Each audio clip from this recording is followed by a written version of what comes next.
आणि अक्षय शिंदेच्या एन्काउंटरवरती विरोधकांनी आता काही प्रश्न उपस्थित केलेत, त्यावर एक नजर टाकूया।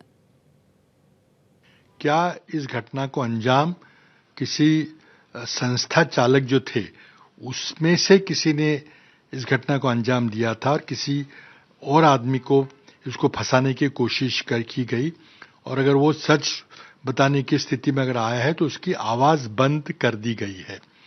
तो मैं समझता हूं कि बहुत गंभीर मामला है, और खासकर जब हमारे मुख्य न्यायाधीश उसी समय मुंबई में थे, मुंबई हाईकोर्ट की नई इमारत का भूमि पूजन कर रहे थे, उस समय ऐसी घटना पोलिसांचं काय चाललंय याच्यावर प्रश्नचिन्ह तयार होतं।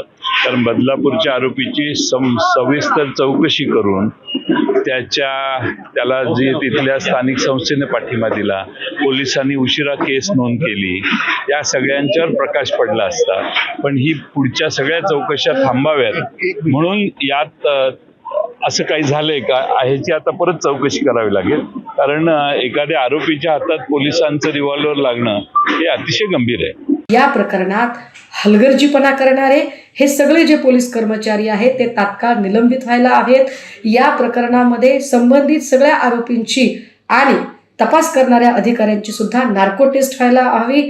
या प्रकरणाची सीबीआय चौकशी होणं गरजेचं आहे। आणि आता तरी सत्तेचा मोह सोडून थोडी तरी कायद्याची चाड म्हणून, कारण म्हातारी वेल्याचे दुःख नसते पण काळ सोकावतो, म्हणून तरी देवेंद्रजी राजीनामा देणार आहात का तुम्ही?